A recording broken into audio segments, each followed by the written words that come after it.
How to prepare for CFM in last 15 days. Short pass हो जाओगे अगर जो मैं बोल रही हूँ उतना कर लोगे तो। पहला, फोरकास्टिंग फाइनेंशियल स्टेटमेंट, पहला चैप्टर उठाना, ठीक है, रिवीजन के लिए वो कर लेना। इजी है, इतना भी टफ नहीं है, अपन आराम से कर सकते हैं। दूसरा आता है कैश फ्लो। कैश फ्लो में ऑपरेटिंग वाली एक्टिविटी थोड़ी डिफिकल्ट है तो उसको असाइड कर देना पहले, और फाइनेंसिंग और जो अपना वो कौन सा इन्वेस्टिंग वाला एक्टिविटी, ये करके जाइए, कर लेना, समझ लेना, ठीक है। उसके बाद अपन तुम जा सकते हो रेशियोज वाले चैप्टर पे।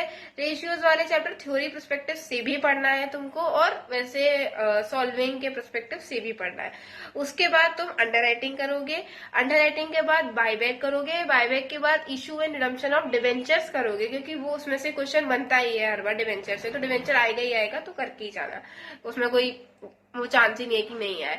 और उसके बाद स्वेट इक्विटी रहा, और जो बोनस शेयर है, इसमें राइट इशू है, जो छोटे मोटे जो चीजें हैं ये भी करना, जो चैप्टर 4 में है। वो इतना टाइम नहीं कंज्यूम करती है और इतना डिफिकल्ट भी नहीं है वो, क्योंकि और लास्ट में जो लास्ट के जो ऊपर के जो 3 चैप्टर्स हैं थ्योरी वाले, वो जो मैंने यूट्यूब मैराथन वीडियो बताई है आप लोगों को, थ्योरी उससे कर लेना। रटना नहीं है भाई, थ्योरी को समझ लो, इंटरप्रेट कर लो, कि अगर चीजें आए लिखने तो तुम लिख पाओ, थोड़ा याद कर लो। और अब जो लास्ट में चैप्टर बच रहा है वो है आपका कंसोलिडेशन।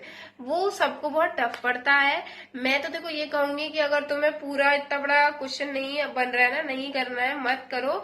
उसकी जो एडजस्टमेंट्स है ना, वो ऐसे थोड़ा पढ़ लो, ऐसे थोड़ा समझ लो, अच्छा ये ऐसे होता है, ये ऐसे होता है, क्योंकि अपन ना वो सारी एडजस्टमेंट एक क्वेश्चन में फिट नहीं कर पाते। अपन को एडजस्टमेंट तो समझ में आ जाती है, पूरे क्वेश्चन में वो फिट नहीं हो पाती है।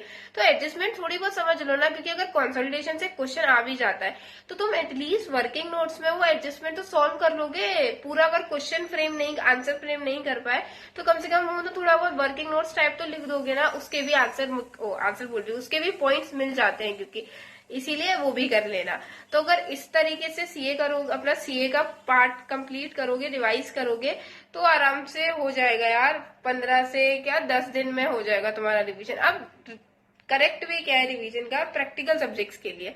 सी, पहले क्या करना है, जो भी नोट्स से, मॉड्यूल से, किसी भी फैकल्टी के नोट्स से, जिससे भी तुम शुरू से रिवाइज करते आए हो, उठाओ, रिवाइज करो, चीजें समझो, चीजें याद करने की कोशिश करो। ऐसे तुमने फॉर्मूला पढ़ा या तुमने चीजें देखी, फिर तुमने ऐसे ऊपर देख के बोलो कि अच्छा फिर ये ऐसे होता है, फिर ये ऐसे होता है, ऐसे बोलो अपने दिमाग में, जोर से बोलो उस चीज के। हो गया, बुक बंद करो। तुम्हारे पे अब तीन चीजें हैं जिससे तुम क्वेश्चन सॉल्विंग कर सकते हो उस चैप्टर की। पहला है मॉड्यूल। मॉड्यूल का क्वेश्चन तभी करना जब तुम्हारे पास उसके आंसर हो, अगर तो तुम्हें इलस्ट्रेशन कर सकते हो, वरना। दूसरा स्कैनर। स्कैनर का पीडीएफ मेरे हाईलाइट्स में, स्कैनर से करना है तो। थर्ड ऑप्शन है, अभी दो ही पेपर हुए हैं अपने रिटर्न के, सीए या सीएफएम के, तो वो जो अभी जून का और लास्ट दिसंबर का जो पेपर है वो सॉल्व कर लेना, उसमें से क्वेश्चन सॉल्व कर लेना। बस, तुमने अगर क्वेश्चन सॉल्व कर लिया ना उस चैप्टर का, उन पेपर में से, इन तीनों चीजों में से किसी में भी कम से कम एटलीस्ट 4 क्वेश्चन प्रैक्टिस करो एक चैप्टर के, हो गया, done, you are good with your revision. आगे बढ़ो और उस चैप्टर को हटाओ अपनी नजरों से।